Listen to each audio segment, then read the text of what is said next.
ආයුබෝවන් සුබ දැසනක්. සුබ දැසනක්. නිතර කතා කරන දේ ඉතා හොඳට මතක හිටිනවා කියනවනේ. හැබැයි සමහර වෙලාවට අපි නිතර කොයිතරම් කතා කළත් සමහර කරුණු කාරණා හොඳටම මතක හිටින්නේ නැහැ. සමහර දේවල් අමතකයි. මේ දවස්වල ටිකක් එළියට බැස්සට පස්සේ අපිට එහෙමත් හිතෙනවා නේද? ඔව් ඔයා හිතපු එක හරිනම් මං හිතන්නේ ඔය අපි කොච්චර කිව්වත් ජනතාව ඇඳුම් ගන්න ගියාම හැමතැනම පොදු තැන්වලදී අපි දකිනවා අපි කොච්චර කිව්වත් ඒ කියන දේවල් සමහර වෙලාවට අමතක වෙලා වගේ. මොකද අපි හැමතිස්සෙම කියන්නේ මේ COVID-19 පිළිබඳව කතා බහ කරද්දී සෞඛ්‍ය ආරක්ෂිත ක්‍රමවේදයන් වලට අනුකූලව Tamanගේ වැඩ කටයුතු කරන්න කියලා. හැබැයි අපි දකින තැන්වල නම් එහෙම නෑ. එහෙම නැති එක ගැන අපි අපේ පොඩි කනස්සල්ලක් තියෙනවා. අපි මේ තරම් ලොකු ජාතික මෙහෙවරක් කරද්දී ඔබට අපත් එක්ක එකතු වෙලා මේකට සහයෝගය ලබා දෙන්න බැරිද කියන කාරණාව.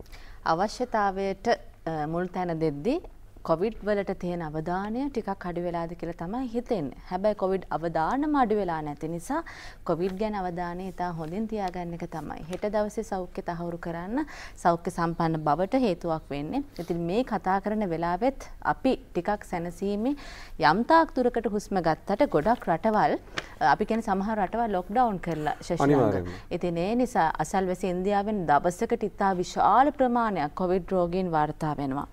පොසිටිව් ඒ කියන්නේ කොවිඩ් යයි තහවුරු කරගන්නා ලද රෝගීන් වාර්තා වෙනවා. ඉතින් අපි එහෙම පරිසරයක් තුළ වඩාත් පරිස්සම තමයි තහවුරු කරගන්න ඕනේ. අනේ නිසා තමයි හැම මොහොතකම සෞඛ්‍ය ආරක්ෂිත ක්‍රමවේද අනුගමනය කරන්න කියලා ඔබට මතක් කරන්නේ. අපි අද සෝදානම් සවුද දැසන COVID-19 පිළිබඳව කතා කරන්න. ඒ වෙනුවෙන් ඒ වෙනුවෙන් කතා කරන්න මේ අපේ වෛද්‍යවරු ඇවිල්ලා ඉන්නවා. ඊට කලින් පුංචි කාරණාවක් මතක් කරන්න ඕනි.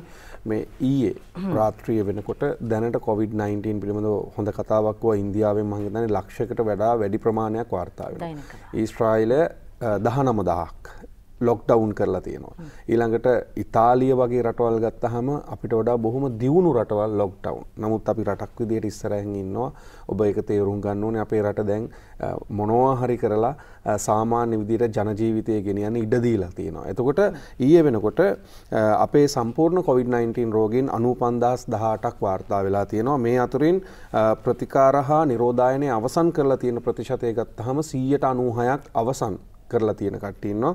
දැනට තවදුරටත් ප්‍රතිකාර ලබන්නේ 2791ක් වගේ බොහොම සුළු ප්‍රමාණයක්. මරණ ගත්තාම මේ සියලු දෙයින් ප්‍රතිශතයක් විදිහට ගත්තාම 0.6.3ක් මරණ සංඛ්‍යාව ගත්තොත් 598ක්. ඒ නිසා අපි තේරුම් ගන්න ඕනේ අපි බොහෝ දුරට මේ යම් තාක් දුරට පාලනය කරලා තියෙනවා කියන කාරණාව. අප්‍රේල් මාසෙන් පස්සේ COVID-19 third wave එකට අතවරන්න එපා කියලා තමයි මේ කියන්නේ. හැබැයි අපි දැනටමත් කොතනද ඉන්නේ? අපි මොනතරම් දුරට ඒ ගැන අවධානය යොමු කරන්න ඕනේද කියන කාරණාවේදී තව අවධානය යොමු කර යුතු කාරණා ගැන කතා කරන්න සූදානම් වෙන්නේ. වසංගත රෝග පිළිබඳ විශේෂඥ වෛද්‍ය දීපා ගමගේ වෛද්‍යතුමිය ඇවිත් තිනවා. වෛද්‍යතුමිය ආයුබෝවන් සුබ දැසනක්. ආයුබෝවන්. වෙනුරකේ සිංගාරච්චි ප්‍රාදේශීය වසංගත රෝග විද්‍යාඥ ගාල්ල දිස්ත්‍රික්කේ නියෝජනය කරන්නේ විශේෂඥ වෛද්‍යතුමා ආයුබෝවන් සුබ දැසනක්. දීපා ගමගේ විශේෂඥ වෛද්‍යතුමියගෙන් තමයි කතාව ආරම්භ කරන්නේ. මේ මොහොතේ මේ කතා කරන වෙලාව වෙනකොට COVID-19 පිළිබඳව තත්ත්වය ලංකාවේ මොන වගේද? දැන් අර සංඛ්‍යාවන් කියලා පටන් ගත්ත නිසා මම ආයෙත් ඒක සංඛ්‍යාත්මකව මතක් කරන්න අවශ්‍යතාවයක් නැහැ. නමුත් අපි දැන් මුහුණ දුන්නු අවස්ථාව බැලුවොතින් මේ ඔක්තෝබර් මාසෙ ඉඳලා ඉතා විශාල පොකුරු දෙකක් ඇත්තටම එකට එකතු වීමක් බද්ධ වීමක්.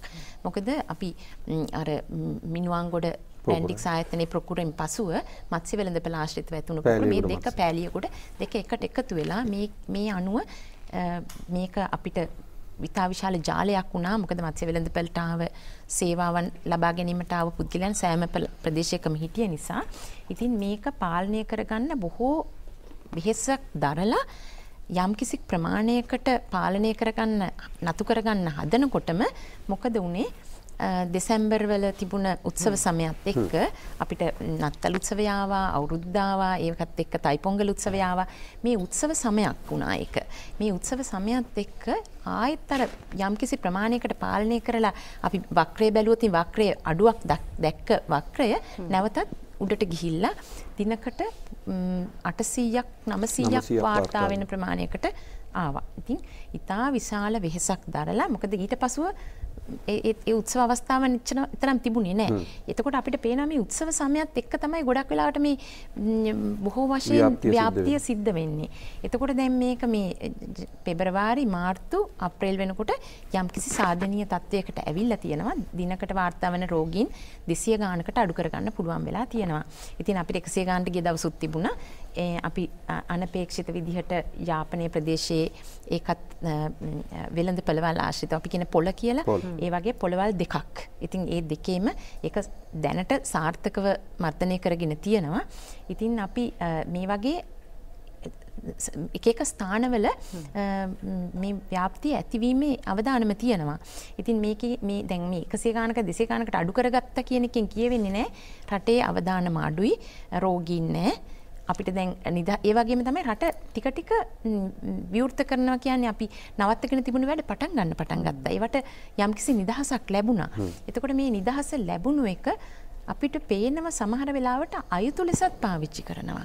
ඉතින් මේක අපි පුද්ගල මේ හැම දෙයක්ම විවෘත කරලා රටේ ආර්ථිකය පවත්ව ගන්න නිදහස දීලා තියෙනකොට මේක උපරිමව ප්‍රයෝජනයට ගන්න ඕන අපේ සෞඛ්‍ය පුරුදුවලට අනුගත වෙලා මේ රෝගය ව්‍යාප්ත වීමේ වැළැක්වීමේ ක්‍රියාදාමයන් අනුගමනය කරමින්. එතකොට දැන් අපි නැවතත් මේ උත්සව සමයකට ඇවිල්ලා තියෙනවා. දැන් අර උත්සව සමයේදී අපි අද්දුටුව දේවල් මේ අවස්ථාවේදී මේ සිදු කරගන්න නැතුව ඉන්න ඕන. ඉතින් පුළුවන් තරම් මේ අඩු කරගත්ත රෝගීන් ප්‍රමාණය අපිට පුළුවන් නම් බිඳුව කරගන්න ඉතාමත් හොඳයි. නැත්තම් අවම මට්ටමක පවත්වාගෙන අපි අපේ දෛනික වැඩ කටයුතු කරගන්නේ කොහොමද කියන එක අපි බලා ගන්න ඕන. ඔව් ඒ වගේම තමයි ඔබ දන්නවා ඔබ බලධාරීන්ගෙන් නිලධාරීන්ගෙන් ඉල්ලුවා COVID-19 ආපු මුල් දවස්වල රට ලොක්ඩවුන් කරලා තියෙන කාලේ අපිට අපේ ජීවන වෘත්තිය කරගෙන යන්න ඉඩ දෙන්න. දැන් ඒකට ඉඩ දීලා තියෙනවා. එතකොට ඔබට තියෙන යුතුයකම තමයි ඔබ මේ Tamanගේ වෘත්තිය කරගෙන යන අතරතුර සෞඛ්‍ය ආරක්ෂිත ක්‍රමවේදයන් අනුගමනය කරලා මේක නැවත ඇති නොවීමට වග බලා ගන්න එක. ඒ නිසා මේ වගකීම නම් අමතක කරන්න එපා. මොකද අවුරුදු 9න් පස්සේ නැවත ලොකු රැල්ලක් රාචලා කිව්වා වගේ තර්ඩ් වේව් එකකට අපිට යන්න සිද්ධ වුණොත් එහෙම නැවත වාරයක් ඔබ සියලු දෙනා අසරණ වෙනවා කියන එක අමතක කරන්න එපා. වෛද්‍යතුමනි අපි ජාතික මට්ටමේ තියෙන තත්ත්වය පිළිබඳව කතා බහ කරා. ගාල්ල දිස්ත්‍රික්කය පිළිබඳව කතා බහ කරනකොට ඊට පෙර මම කියන්න කැමති මේ අපි රටක් හැටියට මේ වගේ ඉතාමත්ම නිපුණතාවයක් ලැබලා තියෙන මහජන සෞඛ්‍ය සේවාවේ අපිට බොහොම ශක්තිමත් මහජන සෞඛ්‍ය සේවාවක් තියෙනවා. අනිවාර්යයෙන්. ඉතින් දිස්ත්‍රික්ක වශයෙන් ගත්තාම මහජන සෞඛ්‍ය සේවාවේ අපේ වසංගත වේදය ගත්තාම අපි සෑම දිස්ත්‍රික්කයකටම රේකීයව අමාත්‍යාංශයත් එක්ක තාක්ෂණිකව කටයුතු කරන නිලධාරීන් ඉන්නවා. ඒ නිසා අපිට තත්කාලීනව රටේ දිස්ත්‍රික්කයේ තියෙන තත්ත්වය පිළිබඳව ඉතාම ශ්‍රේණයකින් මධ්‍යන්නයට තොරතුරු ගලා ඒමේ සහ එය පාලනය කිරීමට අවශ්‍ය කළමනාකරණ දැනුම ඉතාම ව්‍යුහගතව පිහිටලා තියෙන රටක්. ඒක නිසා තමයි ඒකේ ප්‍රයෝජන තමයි මේ රටේ ප්‍රජාව ගන්න. විශේෂයෙන්ම අපේ වසංගත රෝග විද්‍යාංශය දීර්ඝ කාලයක් තිස්සේ ඒ තත්ත්වය පවත්වාගෙන ගිහින් තියෙනවා. දැන් ඒ අනුව ඔබගේ දෙවෙනි ප්‍රශ්නෙට කිව්වොත් ගාල්ල දිස්ත්‍රික්කය ගත්තාම 95000ක ආසාදිතයන් ඉන්න රටේ ගාල්ල දිස්ත්‍රික්කය ගත්තාම ජනගහනය ඉන්නවා 1.1 මිලියන් විතර 1.1ක් විතර. නමුත් අපිට ගිය අවුරුද්දේ ඔක්තෝබර් මාසයේ දෙවනින්ද ඉඳන් මේ වෙනකොට ආසාදිතයන් ඉන්නේ 2504ක් පමණ. ඉතින් එතකොට දැන් ඉතාමත්ම ජාතික දත්තයට අපේ දායකත්වයේ ඉතාම අවමට්ටමින් පවත්වාගෙන යන අපේ සෙසු කාර්ය මණ්ඩලය දිස්ත්‍රික්කයේ ඉන්න මහජන සෞඛ්‍ය සේවාව සෑහෙන විශාල කැපකිරීමක් කරලා නිපුණතාවයෙන් කටයුතු කරලා තියෙනවා. වර්තමානයේ ගත්තාම ඒ දෛනිකව එක්තරා ජනවාරි මාසේ දෙසැම්බර් අග වගේ කාලේ දෛනිකව රෝගීන් 80ක් විතර වාර්තා වෙච්ච දවස් තිබුණා. නමුත් අද දවස ගත්තාම රෝගීන් 5කට අඩු සංඛ්‍යාවක් වාර්තා වෙන මට්ටමකට දිස්ත්‍රික්කයක් පැමිණිලා තියෙනවා. ඇත්තටම සක්‍රීය ලෙඩු ගත්තොත් සක්‍රීය ලෙඩු කියන්නේ පළවෙනි දින 14 ඇතුළත ආසාදිතයන් ගත්තාම 30ක පමණ ප්‍රමාණයක් ඉන්නවා. 100ට අපේ දැන් දිස්ත්‍රික්කයක් හැටියට ගත්තාම සෞඛ්‍ය වෛද්‍යන්දාරි කොට්ටාශ ප්‍රාදේශීය ලේකම් කොට්ටාශ 20ක් තියෙන ගාල්ල දිස්ත්‍රික්කයේ ඒක 20 ගත්තාම ඒක 150ක ලෙඩු ඇත්තෙම නැහැ. ඒ කොට්ටාශ 150ක. කොට්ටාශ ලෙඩු ඊටාම සීමිත සංඛ්‍යාවයි. ඉතින් මේ தত্ত্বය ඉතාම විශාල ජයග්‍රහණයක්. ඒ වගේම විශාල පරිත්‍යාගයකින් ලැබපු ජයග්‍රහණයක්. පරිත්‍යාග කියන්නේ මිනිසුන්ගේ අවශ්‍යතා, ආර්ථිකය, අධ්‍යාපනය හැමදේම පරිත්‍යාග කරලා ගත්ත ජයග්‍රහණයක්. ඉතින් ඒ தත්ත්වය ඉදිරියට පවත්වාගෙන යෑමේ විශාල වගකීමක් ප්‍රජාවට වගේම සෙසු වගකිය යුතු බලධාරීන්ටත් එක හා සමානව තියෙනවා. ඔබතුමියන්ලගේ මැදිහත් වීමෙන් ඉතාමත් ආයාසයකින් යම්කිසි දුරකට පාලනය කරලා තියෙනවා කියන කාරණාව තමයි ස්මතු වුණේ. විශේෂඥ වෛද්‍යමේ මේ සමහර අයගේ මතයක් තියෙනවා COVID-19 කියන්නේ සාමාන්‍ය රෝගයක්. මැරෙන එක්කෙනා මැරෙනවා, ඉන්න එක්කෙනා ඉන්නවා.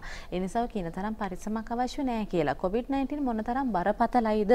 පසුකාලීන වතුරු ආබාධات එක්ක මොන වගේ දෙයක් ඇති වේද කියන තත්වය ගැන තාමත් පරීක්ෂණ පවත්වනවානේ. මොන වගේ පිළිතුරක් ලබා දෙන්න පුළුවන්ද? අචලා ඕකට හේතුවක් තියෙනවා. හේතුව තමයි දැන් මේ අපි රෝගීන් වැඩියෙන්ම අපේ රටේ දැක්කේ මේ සක්‍රීය ප්‍රජාව. ඒ කියන්නේ මේ වැඩට යන එන බහුලව මේ ක්‍රියාශීලී වන කණ්ඩායම අතර.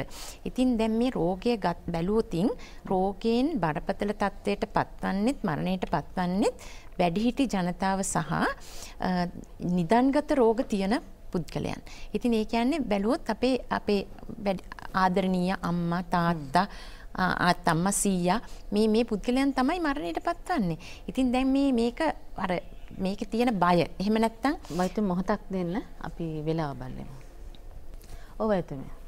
ඔව් මේකට මේ කියාගෙන ආවේ මේකට හේතුව තමයි මේ සක්‍රීය ජනතාවට සක්‍රීය ප්‍රජාවට හැදුනහම මොවුන්ට බරපතල රෝග තත්ත්වයට ඇති වුණු පුද්ගලයන් සංඛ්‍යාව අඩුයි. බොහෝ දෙනෙකුට එක්ක රෝග ලක්ෂණ පෙන්වුවේ නැහැ.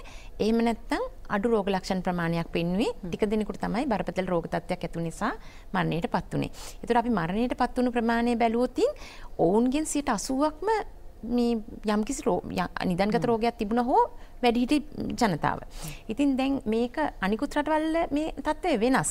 මේකට හේතුව අපි වෛරසය තියෙන සෑම පුද්ගලයෙක්ම රෝගියෙක් විදිහට සැලකුව නිසා. ඒතකොට වෛරසය තියෙන සෑම පුද්ගලයෙක් රෝගියෙක් විදිහට සැලකලා ඔවුන්ව ප්‍රතිකාර මධ්‍යස්ථානයකට ගත්ත නිසා මොවුන් සාමාන්‍ය විදිහට ප්‍රජාවේ සිටියා නම් අපේ තත්ත්වය මීට වඩා ගොඩාක් බරපතල වෙන්න තිබුණා. දැන් ඒක එක හේතුවක්. එතකොට මේක දකින්නේ මේක සාමාන්‍ය දෙයක්. අපිට වෛරසය තිබුණා කියලා මුකුත් උනේ නෑනේ. මං හොඳ වෙලා ගෙදරත් ආවනේ. මට රෝග ලක්ෂණ නැති වුණා. හැබැයි අපි මේ තත්ත්වය මේ අලුත් රෝගයක් මේක. ඒ වගේම තමයි මේ රෝගයේ වෙනත් ප්‍රභේදත් බොහෝ වර්ෂයෙන් වෙන වෙන ආකාරයෙන්ුත් රෝග ලක්ෂණ මේ රෝගීන් පැතිරීමේ අවදානම තියෙනවා. අනිත් රටවල මේක අත්දැකලා තියෙනවා. එතකොට අනිත් හේතුව තමයි දැන් මේ අපි සක්‍රීය ප්‍රජාවේ ගොඩක් දැකපු නැති එක වගේම මේ මොවුන්ට රට විවෘත කිරීම. දැන් අපි ඔක්කොම වහගෙන ගෙවල් වලට වෙලා මේ බය. එතකොට තත්ත්වය භයානක විදිහට පෙනුණා. මේ ලොකු රකුසෙක් රටේ ඉන්නවා. ඒක නිසා අපිව ගෙවල් වලට වෙලා ඉන්නවා. එළියට බැස්සොත් අපිට රෝගය හැදෙයි කියන බයක් ආවා. දැන් ටික රෝගය පාලනය කරගෙන රට විවෘත කරලා මේ ආර්ථික ශක්තිමත් කිරීම සහ අනිකුත් සමාජීය කටයුතු සාමාන්‍යකරණයටපත් වෙනකොට මේ බය තව ටිකක් අඩු වුණා. හැබැයි මේ අපි රෝගේ රකුස කියලා කිව්වොත් මේ රකුස නැති වෙලා නැහැ. මේක ඒ විදිහටම ඉන්නවා. දැන් ඒක නිසා තමයි අර දියුණු රටවල් නැවතත් ලොක්ඩවුන් තත්වයකට ගන්න වෙලා තියෙන්නේ. පාලනය කරගන්න බැරි තත්වයකට ගිහිල්ලා තියෙන්නේ. ඒතකොට අපේ ආසන්නතම රට දැන් ඉන්දියාව ඔවුන්ගේ පාලනය කරගන්න බැරි තත්වයකට රෝගීන් ගිහිල්ලා දවසකට ලක්ෂකමාරකට ආසන්න රෝගීන් වාර්තා වීමක් දකිනවා. එතකොට බංග්ලාදේශය ගත්තොත් අපි ලොක්ඩවුන් කරලා අපි රට වහගෙන අපි මේ රෝගය පාලනය කරන්න දඟලන අවස්ථාවෙත් ඔවුන් රට විවෘත කරගෙන හිටියා. නමුත් දැන් ඒක ලොක්ඩවුන් තත්වයකට ගිහිල්ලා තියෙනවා. ඉතින් මෙහෙම බලනකොට අපිට මොන තත්වයකට යන්න සිද්ධ වෙයිද දන්නේ නැහැ. අපි નિયમિત ආකාරයට මේකෙන් පාලනය කරගත්තේ නැත්තම්. ඒ වගේම තමයි ඔබ අහපු ප්‍රශ්නේ දීර්ඝකාලීන මේ අතුරු ආබාධ ඇති වෙයිද කියන එක. ඉතින් මේක අලුත් රෝගයක් නිසා අපි දකින්නේ මේ වර්තමාන තත්ත්වය. වර්තමාන රෝගයෙන් මොනවද ඇතිවන මේ අතුරු ආබාධ හෝ එහෙම නැත්නම් තීව්‍ර රෝග තත්ත්වයන් විතරයි අපි දකින්නේ. හැබැයි මේක අපිට දීර්ඝකාලීනව අපේ මොළේ සෛල වලට බලපායිද එහෙම නැත්නම් අපේ ස්නායු වලට බලපායිද? දැන් අපි දන්නවා චිකන් පොක්ස් කියන්නේ අපේ පැපොල රෝගයේ ඒ වෛරසය ඇඟ තුල තිබිලා පසු කාලීනව ඒක යම්කිසි හැම එක ප්‍රදේශයකට පමණක් මතුවෙන්නේ හැකියාව තියෙනවා. ඒ වගේම තමයි සරම්ප රෝගය ගත්තොත්. සරම්ප රෝගයේ හැදුනහම දරුවන්ට පසු කාලීනව මොළයට බලපාන රෝගී තත්ත්වයක් ඇති වෙනවා. ඒකෙන් මිය යෑම තමයි ඒක සුව කරන්න අමාරුයි. ඒක නිසා තමයි අපි එන්නතකින් මේ දරුවන්ව ආරක්ෂා කරන්නේ. ඉතින් මේ වගේ පසු කාලීනව කියන්නේ දීර්ඝ කාලීනව මොන ආකාරයක රෝගයක් ඇති වෙයිද කියන එක කවුරුවත් දන්නේ නැහැ. මොකද මේ රෝගය ඇති වුණේම 2019 දෙසැම්බර් මාසේ. ඒතර මේක අලුත් රෝගයක්. මේ අලුත් රෝගයෙන් අපි දකින්නේ වර්තමාන තත්ත්වය. මේ වෛරසයේ දීර්ඝ කාලීන ප්‍රතිඵල මොන වගේ රෝගයක් ඇති වෙයිද කියන එක අපි දන්නේ නැහැ. එතකොට අපිට අද තියෙන්නේ ආද මට රෝගයෙන් බරපතල උනේ නෑනේ කියලා අපි මේ මම කියන එකට උදන් අනනවා කියලා මේ උදන් අනන තත්ත්වයක අපි ඉන්න හොඳ නෑ. එතකොට අපි මේ රෝගයෙන් ආරක්ෂා වෙන්න ඕන. මේ ආරක්ෂා වෙන්න අපි මේ දැන් කතා කරන්නේ ඇත්තටම මේ උත්සව සමයක් මේක. අපි අර දෙසැම්බර් අද්දුටුවා වගේ මේක අවුරුද්ද කියලා අවුරුද්දේ එලිපත්තට අපි ඇවිල්ලා ඉන්නවා මේ අවුරුද්දක් දැන් ඉවර වෙන්නේ යද්දිනේ මේගොල්ලෝ කතා කරන්නේ කියලා හිතන්න පුළුවන් කෙනෙක්. කලින් අවුරුදු දෙකක් අවුරුදු සමරුවේ නෑනේ. අවුරුදු දෙකක් සමරන්න බැරි වුණා. මේ අවුරුද්ද ඉතාමත් ඉහළින් සමරන්න ඕනේ. ඉතින් අද අපිට ඕක කියනකොට අපිට මේ අවුරුද්ද කටමුලට ඇවිල්ලානේ කියලා කියයි. නමුත් මේ අවුරුද්දත් එක්ක ඊළඟට එනවා රාමසාන උත්සවය එනවා, වෙසක් උත්සවය එනවා, ඊළඟට පොසොන් උත්සවය. මේ ආයෙත් උත්සව සමයක්. අපි මෙතන අපේ මේ දැන් මේ අපි රෝගය ග්‍රහණය කරගෙන ඉන්නවා. ඒක නිසානේ අපි අඩු කරගෙන යන්නේ. අපේ වක්‍රය බැලුවොත් අපි යම්කිසි ප්‍රමාණයකට සාධනීය ප්‍රමාණයකට අඩු කරගෙන යනවා. දැන් මේක මෙතනින් ගිලිහුණොත් මේ උත්සව සමයේ අනික් උත්සව සමරන්න අපිට අවකාශ ලැබෙන්නේ නැහැ. ඒක නිසා මේකෙදි පුළුවන් තරම් අපි මේ රෝගය ව්‍යාප්ත වීමේ අවදානම අඩුවන ක්‍රමවේදයකට තමයි අපේ උත්සවය අවුරුදු උත්සවය සමරන්න ඕන. ඉතින් මේ අපේ අවස්ථාව අපි ගිලිහ ගත්තොත් අපිට අනිකුත් අවස්ථාවන් සෑම දෙයක්ම නැති වෙයි. ඉතින් අනිත් රටවල් ලොක්ඩවුන් කරා වගේ මේ අපි දන්නේ නැහැ මොන අවස්ථාවකටපත් වෙන්න වෙයිද කියලා. ඒක රෝගීන් ප්‍රමාණය මත තමයි තීරණය වෙන්නේ. ඉතින් අපිට සෑම දිනකටම අපි මේ කතා කරාට මේ සෞඛ්‍ය අංශ වලින් ඇවිල්ලා අපිටම පමණක් නෙමෙයි මේකට උදව් කරන විශාල මේ ආරක්ෂක අංශ ඉන්නවා. ඒ වගේම අනිකුත් රජයේ ආයතනවල සෑම දෙනෙක්ගෙම වගකීමක් තියෙනවා. ඒ වගේම පුද්ගලයාට තමන්ට වගකීමක් තියෙනවා. මගේ දිනචර්යාව මගේ මේ රෝගය වළක්වන්න ගත කරන චර්යාවන් කොයි ආකාරයෙන්ද මම ඒ සඳහා යෙදෙන්නේ කියන එක. හොඳයි. හොඳ පැහැදිලි කිරීමක්, ඉතාමත් දීර්ඝ පැහැදිලි කිරීමක් කළා. මේක කොහොමද අපි අඩු කරගන්න ඕනේ? අවුරුද්ද ගැන හිතලා තමන්ගේ වගකීම ඉටු නොකළොත් රාමසාන උත්සවය, වෙසක් උත්සවය සහ පොසොන් උත්සවය කියන උත්සව තුනම අහිමි වීමේ අවස්ථාව ඔබට තියෙනවා. වෛද්‍යතුමනි දැන් අපේ විශේෂඥ වෛද්‍යතුමියගේ කතාවේදී කිව්වා මේකේ ඇත්තටම අපි දකින්න අඩුවීමක් තියෙනවා. පැහැදිලි. 800ක් 900ක් තිබිච්ච එක දැන් 120ක් 130ක් ඒ වගේ පරාසයකට ඇවිල්ලා තිනවා. නමුත් සමහර අංශ වලින් යම් ස්ථානවලදී අපි දකිනවා කියනවා මේක වගකීමක් ඇතුවද නැතුවද කියන ප්‍රශ්නේ තියෙනවා. මේ වැඩිවීමක් තියෙනවා කියන කාරණාව. දැන් එතකොට ජනතාව ආයි ප්‍රශ්නයක් කරනවා. එතකොට රට ඇතුලේ දැන් මේක වැඩිද කියන එක. මම ඔබතුමාගෙන් හරියටම නිශ්චිතවම දැනගන්න කැමතියි ඔබතුමාට අපි කතා කරද්දී අපි බැලුවා වාර්තා පිළිබඳව මේ රෝගය දැන් රට තුල ඇත්තටම අඩුවීමක්ද තියෙන්නේ වැඩිවීමක්ද? පැහැදිලි අඩුවීමක් තියෙනවා. අපි යම්කිසි රෝගයක වසංගත තත්වයක් අපි දැන් කොරෝනා වසංගත තත්වයක් අපි මුහුණ දුන්නා. ඒ තත්ත්වය ඉතාම හොඳට කළමනාකරණය කරා. අනිත් එක අපි ඕනම වසංගත තත්ත්වයක් සම්බන්ධයෙන් විශ්ලේෂණය කරනකොට සංඛ්‍යාත්මක තාක්ෂණික විශ්ලේෂණයක් තුලයි කතා කළ යුත්තේ. ඒ නිසා අපිට එකපාරටම නිකම්ම වැඩිවීමක් තියෙනවා අඩුවීමක් කියන එක බොහොම ලේ ටර්ම් එකක්.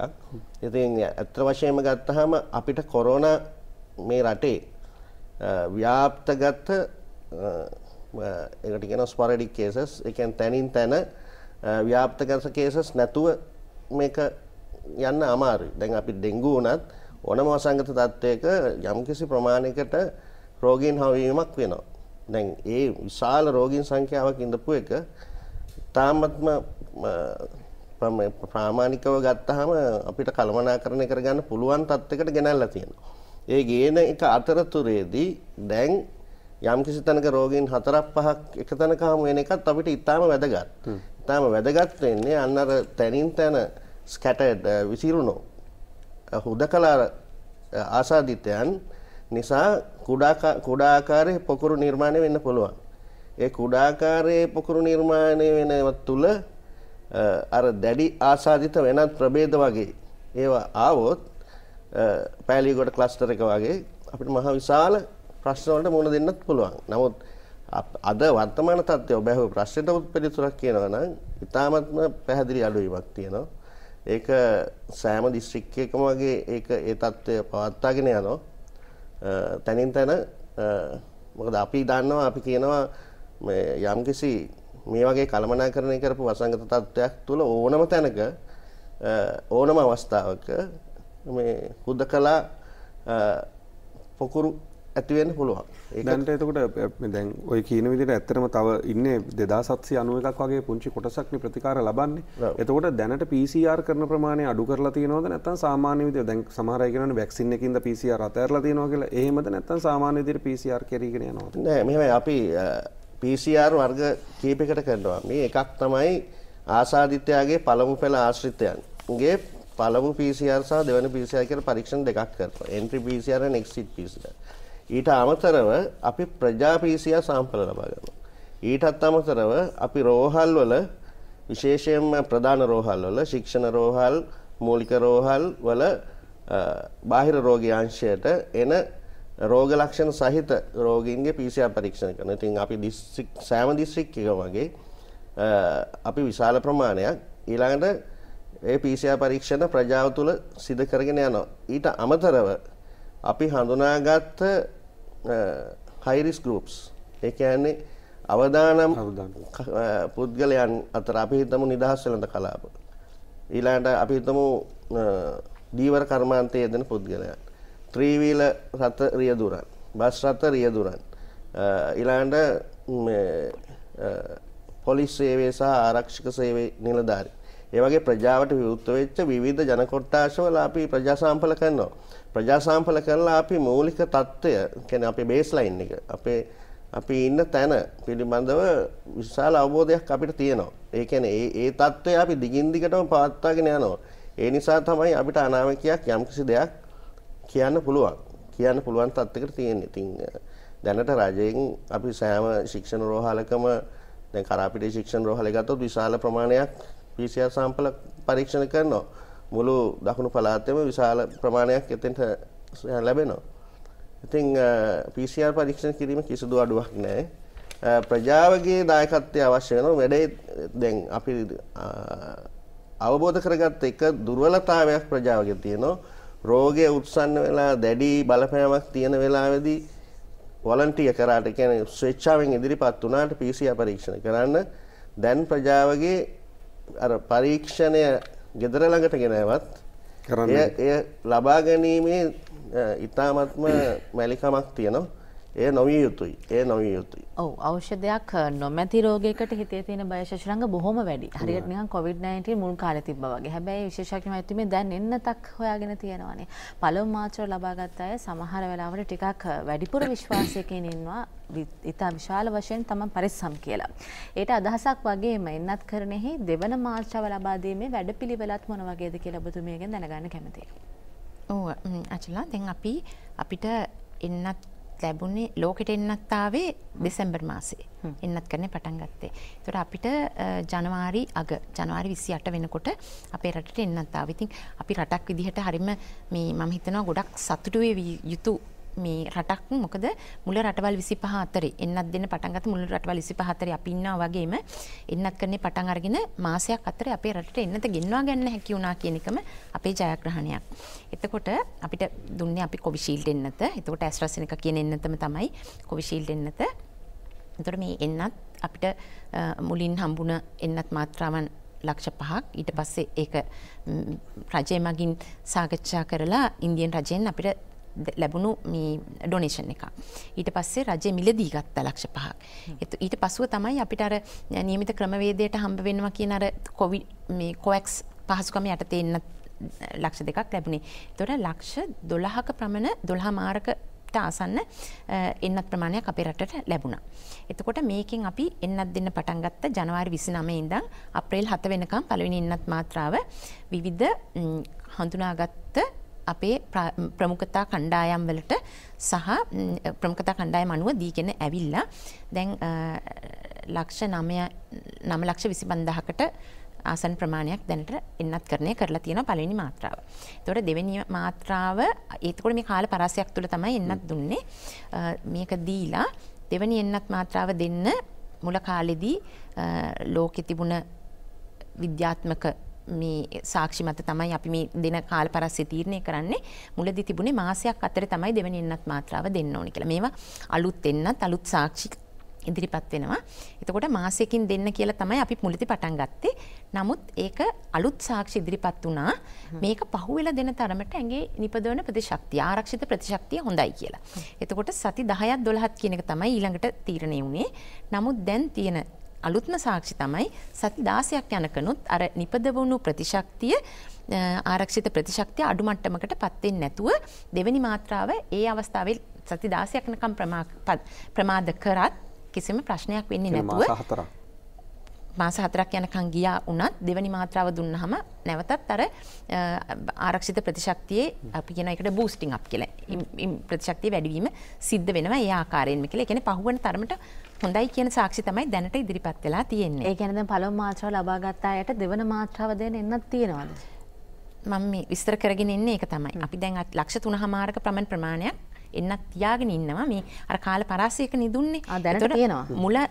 මුල සති 3ේදී දුන්න කණ්ඩායමට දීම සඳහා ප්‍රමාණවත් එන්නත් තොගයක් අපි ගාව දැනට තියාගෙන ඉන්නවා දෙවන මාත්‍රාවට. තව එන්නත් ලැබීමට නියමිතයි රටට. එතකොට මේ දෙකම එකතු කරලා තමයි දෙවෙනි එන්නත් මාත්‍රාව දෙන්නේ. එතකොට දෙන කාල පරාසය තීරණය කරන්න විද්‍යාත්මක අපිට ඉන්නවා කමිටු. තාක්ෂණික කමිටුවක් තියෙනවා එන්නත් දීම පිළිබඳ තීන්දුව తీරන ගන්න. ඔව් වෛද්‍ය මොහොතක් දෙන්න. අපි වෙලාව බලලා පුංචි විරාමයක් අරගෙන නැවත කතා බහට එකතු වෙමු. සුවපත් අවුරුද්දක් කියලා කියන්නේ සුබ අවුරුද්දක් තමයි නේද? අපි අලුත් අවුරුදු සිරියාසිරි විඳින්න හිතෙන් සූදානමින් ඉන්න වෙලාවක කායිකව මානසිකව ඒ ගැන කොහොමද සූදානමක් ඇති කර ගන්න ඕනේ විශේෂයෙන් COVID-19 පරිසරයක් තුල කියන කාරණාව කතා කරමින් සිටියේ. විශේෂයෙන්ම එන්නත් කරණයේ දෙවන මාත්‍රාව ලබා දීමේ වැඩපිළිවෙල ගැන තමයි විශේෂඥ වෛද්‍යතුමිය පැහැදිලි කරමින් සිටියේ. අපි කතා කරමු වෛද්‍යතුමිය. මචලා අපි කිය හිටිය අපිට දෙවෙනි මාත්‍රාව දෙන්න සූදානම්ද කියන එක. එතකොට ඒකේ අපිට ඇති වෙන එන්නත් මාත්‍රා ප්‍රමාණයක් තියෙනවද කියන එක. ඒතර අපි අර මුලින්ම දුන්නු එන්නත දුන්නේ සෞඛ්‍ය ක්ෂේත්‍රයේ සහ කොවිඩ් සඳහා ක්‍රියාශීලී වන පළමු පෙළ කණ්ඩායම් කියන එක. ඒතර මුල සති 2 අතරේ වුන් 2-3 අතරේ වුන්ට දුන්නේ.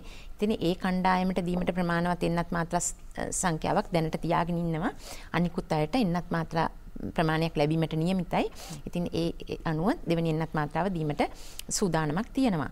එතකොට මොන කාල පරාසයේද දෙන්නේ කියන එක දැන් පළවෙනි එන්නතින් කොච්චර කාලයකින්ද කියන එකට අපිට බෝවන රෝග පිළිබඳව සහ එන්නත්කරණය පිළිබඳව තීන්දුව తీරන ගන්න තාක්ෂණික කමිටුවක් තියෙනවා.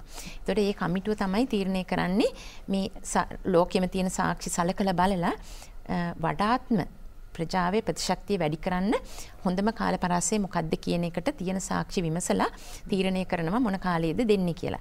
ඉතින් අපි දැනට කලින් සති 12 කියන එක සති 12කින්ද 16කින්ද දෙන්නේ කියන තීරණය ගන්න මේ කමිටුව දැන් මේ උත්සව මේ අවුරුදු නිවාඩුවෙන් පසුව රැස්වීමට නියමිතයි.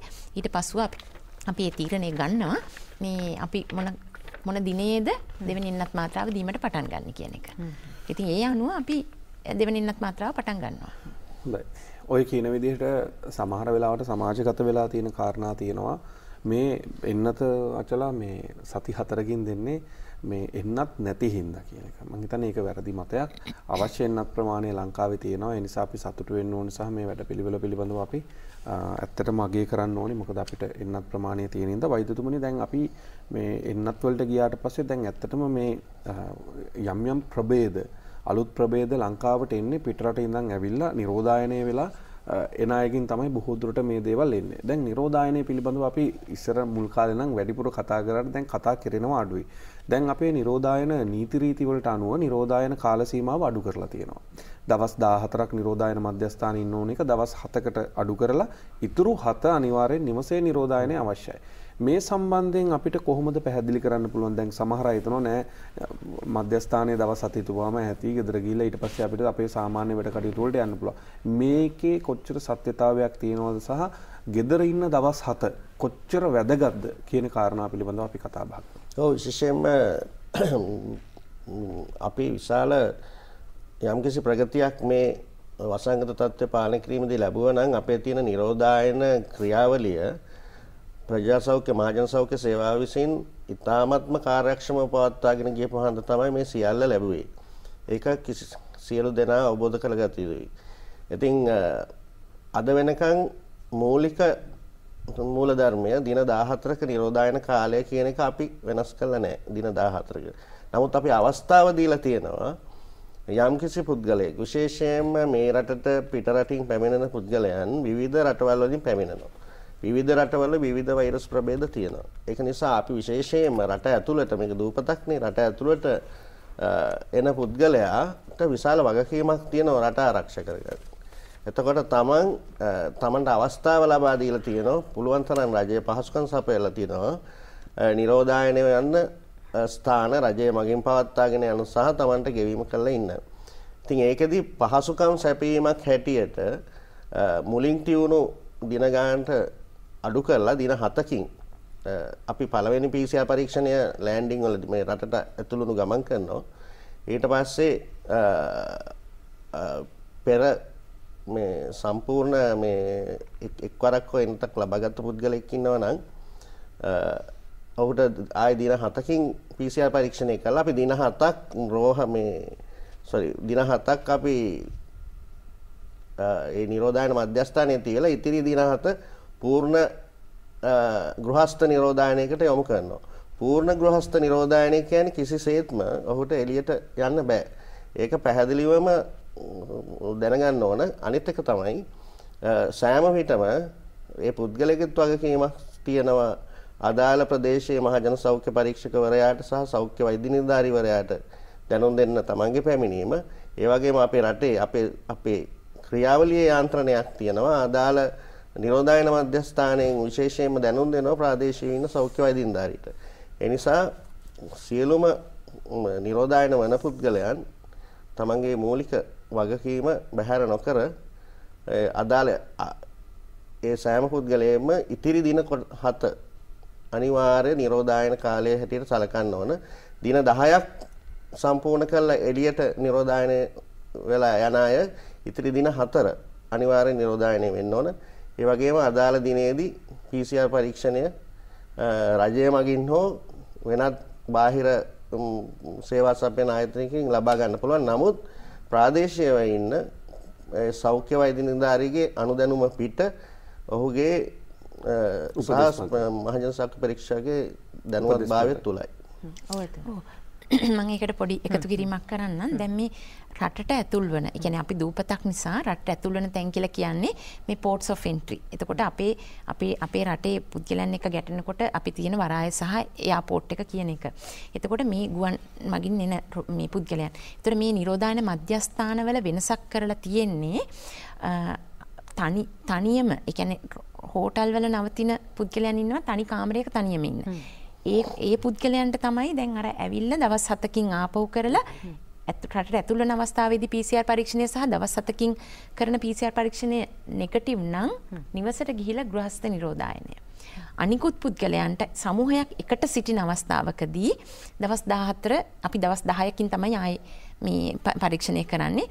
අර ඇතුල් වෙන අවස්ථාවේදී සහ දවස් 10න් කරන පරීක්ෂණය දෙකම නෙගටිව් නම් ඊටු දවස් 4 ගෙදර නිරෝධායනය පුළුවන්.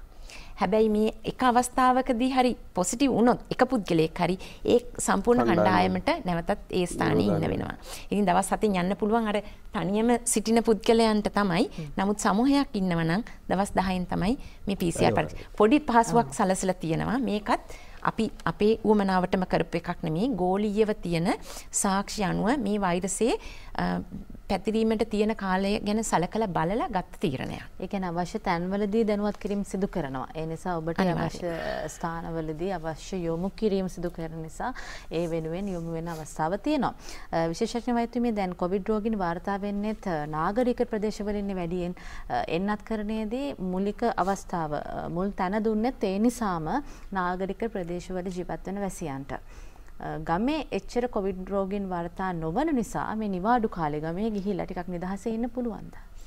දැන් මේ නාගරික කියලා කිව්වහම අපි ඇත්තටම ගත්තේ කොළඹ සහ ගම්පහ කියන දිස්ත්‍රික්ක දෙක. මොකද හේතුව වැඩියෙන්ම රෝගීන් පැතිරුණු සහ රෝගීන් වාර්තා වුණු ඒ කාලයේදී වැඩියෙන්ම වාර්තා වුණු කියන සංකල්පය මත පිටලා ඉඳලා. හැබැයි දැන් මේක හිතන එකක් තමයි මේ කොළඹින් එන අයට සහ ගම්පහින් සහ කළුතරින් එන බස්නාහිර පළාතේ අයට තමයි වෛරසය අනිත් අයට නෑ කියලා. එහෙම එකක් නෑ. මේ අපි දැන් මේ පුද්ගලයන් මේ අපේ රට පොඩි රටක් නිසා මිනිසුන් නිතරම සෑම දිස්ත්‍රික්කයකටම යනවා. මේ දිස්ත්‍රික්ක අතර මේ සීමාවන් දාලා නැහැ. දිස්ත්‍රික්කකින් දිස්ත්‍රික්කයකට මාරු වෙන්න එපා කියලා. මේකට හේතුව තමයි මේ සමහර රටවල් වල තියෙනවා දිස්ත්‍රික්කයක් හෝ එහෙම නැත්නම් පළාතක් වහ මේ පළාතේ ඇතුලේ සෑම සේවාවක්ම තියෙනවා. දැන් අපේ රට ගත්තොත් අපේ රටේ සෑම සේවාවක්ම එක දිස්ත්‍රික්කයක් තුල හෝ එක පළාතක් තුල නැහැ. මේ සේවාවන් සඳහා සෑම දිස්ත්‍රික් මේක නිසා මේ නාගරිකව යනවා මේ ගම්වල සිටින පුද්ගලයිනුත් සෑම තැනකටම යනවා. දැන් ඒක නිසා මේ අපි දැන් අර මේ මෙතුමා මුලින් කතා කරනකොට කිව්වා මේ අහඹු ලෙස තැනින් තැනින් හමුවන කියලා. හුදකලා රෝගී. මොවුන් හුදකලා වුණාට මොවුන්ගේ බැලුවොත් හරියටම ගිහිල්ලා තවත් රෝගියෙකුට සම්බන්ධයක් තියෙනවා. මේ සෑම රෝගියෙක්ගෙම ඉතිහාසය බලනකොට යම්කිසි සම්බන්ධයක් තියෙනවා අර රෝගයක් පැතුරුණු තැනකට ආව ගිය හෝ පුද්ගලයෙක් එක්ක ගැටුණ. ඉතින් එතකොට දැන් අපි ගමකට යනකොට දැන් මේ අපි දැන් ඔන්න කොළඹින් එන පුද්ගලයා දැන් අපි උත්සව සමය ගැන කතා කරනකොට දැන් නාගරිකව ඉඳලා ගමට යනකොට අපි හිතනවා මෙයා මේ පුද්ගලයාගෙන් වෛරසය ගමට යනවා කියලා. එතකොට ඒ පමණක් නෙමෙයි. එතකොට අනිත් අයගෙන් ඒ වගේම මෙයාට වෛරසය නැතුව තිබිලා අර කලින් වෛරසය අරගෙන ගිය කෙනෙක්ගෙන් මෙයා අරගෙන ආපස්සට තමන්ගේ ආයතනයට අරගෙන එන්නත් පුළුවන්.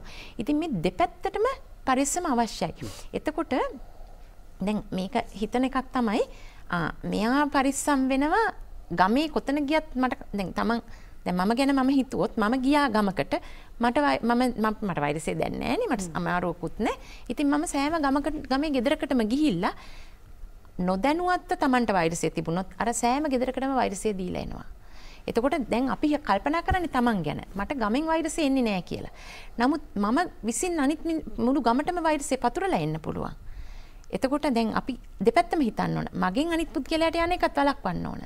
එතකොට මේ දුරස්ථභාවයේ තියාගන්න එක සහ අපි අර අත සෝදන්න කියන එක මුව ආවරණයක් පළඳින කියන එක ওই ටික අනිවාර්යෙන් කරන්න ඕනේ.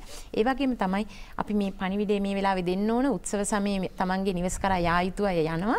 එතකොට ඒ නිවසට සීමා වෙන්න කියන එක. තමන්ට සංචරණ සීමාවක් දාගන්න. ඉතින් නෑදෑ ගෙවල් වල ගිය අවුරුද්දෙත් යන්න බැරුණා මේ අවුරුද්දේ සෑම ගෙදරකටම යන්න ඕනේ කියලා මේ සෑම තැනකම ගම පුරාම ඇවිදින්නේ නැතුව තියෙන අවුරුදු උත්සව හොය යන්නේ නැතුව තමන්ගේ යන එතකොට අපිට හදිස්සි හරි වෛරසය තිබුණා නම් මේ නිවසට පමණක් සීමා වෙනවා. මුළු ගමේම පොකුරක් හදලා එන්නේ නැතුව තමන් බොහොම පරිස්සමින් ආපස්සට මේ ඒ ගමෙන් වෛරසය තමන්ගේ ආයතනයට ගේන්නෙත් නැතුව වෛරසය ගෙදරට ගෙනියන්නෙත් නැතුව මේ දිස්ත්‍රික්ක හරහා යන පුද්ගලයන්ට ඉතා විශාල වගකීමක් තියෙනවා මේ සෞඛ්‍ය ආරක්ෂක පුරුදු වලට මේ අනුගත වෙන්න. හොඳයි. මම හිතනවා පැහැදිලි වෙන්න ඇති කියලා. අපි කොච්චර කිව්වත් ඔබ මේ දේවල් හිතට ගන්න ඕනේ, බුද්ධියෙන් ක්‍රියා කරන්න ඕනේ. එතකොට තමයි මේ ක්‍රමවේදය හරියටම අපිට ඉදිරියට ගෙනියන්න පුළුවන් වෙන්නේ. වෛද්‍යතුමනි දැන් ගමේ යන එකත් හරි. ගමේ ගිහිල්ලා ඉන්න ඕනේ විදිහත් අපි කිව්වා. මේ ඔක්කොම ටික කරලා නැවත අපි රැකියාවට යන්න ඕනේ. මේ රැකියාවට යන අවස්ථාවලදී තමයි ආයි ඊළඟ ප්‍රශ්නේ එන්නේ. මොකද විවිධ අය ගම් පළාත් වලට ගිහිල්ලා ඒ ගම් පළාත් වල ඉඳලා ආය ඇවිල්ලා ආයි තමන් සේවා කරන ස්ථානයට යනකොට විවිධ තැන් නියෝජනය කරමින් තමයි මේ දේවල් සිද්ධ වෙලා තියෙන්නේ. එතකොට අපි නැවත රැකියාවට යනකොට කොහොමද අපේ වැඩපිළිවෙල හදාගන්න ඕනි? දැන් මේ අවුරුදු සතිය තුල නිවාඩුව භුක්ති විඳලා ඔක්කොම රැකියාවට යනවා. ඒ යනකොට යම්කිසි කෙනෙක් දුර පළාතකට ගිහිල්ලා නම් ඇවිල්ලා නම් Tamanට නිකන් ඇඟට වෙනසක් වගේ තේරෙනවා නම් ඇත්තටම ඒක යටපත් කළා නෑ කමන්නේ උණක් කැස්සක් හෙම්බිරිස්සාවක් ඕක සාමාන්‍ය දෙයක් කරලා වැඩට යමුද? එහෙම නැත්නම් මේ ගැන අවධානය යොමු කරලා මහජන සෞඛ්‍ය පරීක්ෂකතුමා දැනුවත් කරන එකද හොඳ? මොහොතක් දෙන්න වෛද්‍යතුමනි අපි වෙලාව බලමු ඊට පස්සේ කතා කරමු. හොඳයි වෛද්‍යතුමනි. ඔව් අපි පෙර මම කිව්වා ගිය ජනවාරි මාසයේ වගේ විශාල රෝගීන් සංඛ්‍යාවක් හමු වුණා. ඒ අවස්ථාවවලදී අපිට අත්දැකීම තමයි අපි ඉදිරියට ගෙනියන්නේ. ඒ නිසා අපි අත්දැකපු දේ තමයි වසංගත තත්ත්වයන් දැඩිව ඇති වෙන ප්‍රධාන හේතුව තමයි සමාජ කොටස්වල වගකීමකින් විරහිතව කටයුතු කිරීම. විශාල වශයෙන් මම ගොඩක් මැදිහත් වෙලා තිනවා අපේ දිස්ත්‍රික්කෙත් රෝග ලක්ෂණ ඇති දැන් කොරෝනා වල රෝග ලක්ෂණ මූලික රෝග ලක්ෂණ සෑම කුඩා දරුවෙකුටම සෞඛ්‍ය අධ්‍යාපනය මගින් ප්‍රචාරණය මගින් ලැබිලා තියෙනවා. ඒ නිසා Tamanට යම්කිසි රෝග ලක්ෂණයක් තියෙනවා නම් Tamanට අවංක වෙලා Taman ඒ සම්බන්ධයෙන් මොකද තමනුත් සංක්‍රමණිකයෙක් යම්කිසි ප්‍රදේශයකින් නම් තවත් ප්‍රදේශයකට ආපු පුද්ගලෙක්.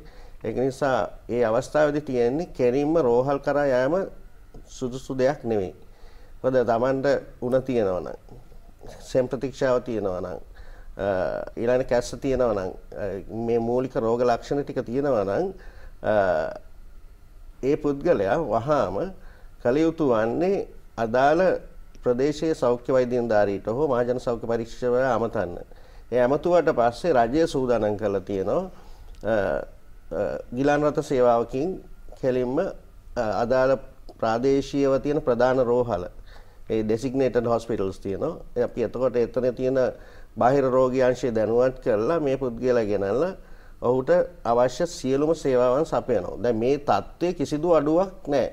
මේ තත්ත්වෙට සෑම දිස්ත්‍රික්කයකම මහජන සෞඛ්‍ය පරීක්ෂකවරු ඒ වගේම සෞඛ්‍ය වෛද්‍ය නිලධාරීන් මේ සේවා සැපෙන ඒවන බාහිර රෝගී අංශත් තාමත් ඒ මූලික ආරක්ෂිත ක්‍රමවේද වලින් බැහැර වෙලා නැහැ. ඒ තත්ත්වය ඒ විදිහටම පවත්වාගෙන යනවා. ඒක නිසා ඔබ මේ උත්සව සමයේ තම ගම්බිම් බලා ආපු පුද්ගලයෙක් නම් ඔබට රෝග ලක්ෂණ තියෙනවා නම් ඒ සම්බන්ධයෙන් වගකීමකින් කටයුතු කරන්න ඕන. එය අව탁සේරු කරලා ඒක ගණන් ගන්න නැතුව ඒ සම්බන්ධයෙන් කටයුතු කරන්න එපා. ඔබ කරන්නේ ඔබේ සහෝදර ආයතනයට, තම සහෝදර සේවකයන්ට, ප්‍රජාවට කරන ඉතාමත්ම වගකීම් විරහිත තත්ත්වයක් වෙනවා. ඒක නිසා මූලික වශයෙන්ම කියන්න තියෙන මොකද අවස්ථා දෙකක් වෙනවා. අපි දන්නවා විශාල වශයෙන් කර්මාන්ත ශාලාවල ඉන්න කාන්තාවන් ඒ වගේම වෙනත් සේවකයන් ගම්බිම් බලා පැමිණෙනවා. අපි ඒකටත් සෞඛ්‍ය අමාත්‍යාංශය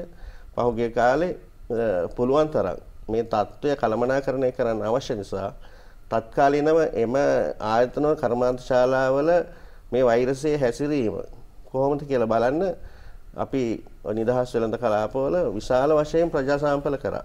ඒ ආයතනවල ප්‍රජා සාම්පල කරා. ඒක කළා අපිට යම්කිසි තක්සේරුවක් ඒ ප්‍රදේශයේ ගැන තියෙනවා. ඉතින් ඒ සියලු දේ වියදම් කළ කරන්නේ මේක මනාව කළමනාකරණය කරගන්න. ඒ නිසා මම හිතනවා ඔබ යම්කිසි වගකීමක් සහිත පුරවැසියෙක් හැටියට ඔබගේ යුතුයකම ඉෂ්ට කරන්න කියලා අදාළ සෞඛ්‍ය සේවාව ලබා ගන්න. හොඳයි. විශේෂඥවතුමේ දැන් COVID-19 වැළඳිලා සුව වුණු කෙනෙක් මොනතරම් දුරකට පරිස්සම් වෙන්න ඕනද? එයාට නැවත වැළඳීම අවදානමක් ගැන වැඩියෙන් පරිස්සම් වෙන්න ඕනද? නැත්නම් සමහරක් වෙලාවට එන්නත් කරන වැඩපිළිවෙලට සම්බන්ධ වෙලා පළමු මාත්‍රාව අරගෙන ඉන්නවා නම් ටිකක් නිදහසේ ඉන්න පුළුවන්ද? එහෙම කෙනෙක් සැලකිලිමත් වෙන්න ඕනේ කොහොමද? මේ සෑම දිනෙකම සෑම සෞඛ්‍ය පුරුද්දකටම අනුගත විය යුතුයි. දැන් මේකට හේතුවක් තියෙනවා. දැන් මේ අපි රෝගියෙක් කියලා කියන්නේ මම ඉස්සෙල්ලත් කිව්වා වෛරසය තියෙන සෑම කෙනෙක්ම අපේ රටේ රෝගියෙක් විදිහට සැලකනවා. නමුත් මේ රෝග ලක්ෂණ සහ මේ වෛරසය තියෙන ප්‍රමාණය පුද්ගලයන් පුද්ගලයාට වෙනස්. එතකොට මේ අණුව දැන් පිටරට මේ විද්‍යාඥයන් හොයාගෙන තියෙන විදිහට මේ වෛරසයේ ශරීරයේ තිබීම තුලින් ඇඟේ හැදෙන ප්‍රතිශක්තිය ඉතාමත් විවිධාකාරයෙන් වෙනස් වෙලා තියෙනවා. මේ සෑම කෙනෙකුටම ආරක්ෂිත ප්‍රතිශක්තිය ඇති ප්‍රමාණයෙන් හැදෙනවා කියලා සාක්ෂි ඔප්පු වෙලා නැහැ. ඒක නිසා මේ හැදෙන ප්‍රතිශක්තිය ඒ වගේම තමයි කොපමණ කාලයක් ඒ කියන්නේ හැදෙන ප්‍රමාණය වෙනස් වෙලා තියෙනවා පුද්ගලයාගෙන් පුද්ගලයාට තියෙන රෝගයේ අණුව ඒ කියන්නේ රෝග ලක්ෂණ නැති පුද්ගලයාටත් රෝග ලක්ෂණ යම්කිසි ප්‍රමාණයකට තියෙන පුද්ගලයාටත් තීව්‍ර රෝග තියෙන පුද්ගලයාට හැදෙන ප්‍රතිශක්තිය පුද්ගලයන් පුද්ගලයාට වෙනස්. එතකොට සෑම දිනෙකටම ප්‍රමාණවත් තරම් ආරක්ෂිත මට්ටමේ ප්‍රතිශක්තියක් හැදෙන්න කියලා මේ අපිට සාතික කරන්න බෑ. ඒක නිසා Taman රෝගියෙක් වුණත් නැතත් අර රෝග වැළැක්වීමේ ක්‍රියාදාමයන්ට අනුගත විය යුතුමයි. එතකොට ඒ වගේම තමයි එක මාත්‍රාවකින් අපි කියනවා નિયમિત ආරක්ෂිත ප්‍රතිශක්තිය සෑම කෙනෙකුටම ලැබෙන්නේ නැහැ කියලා.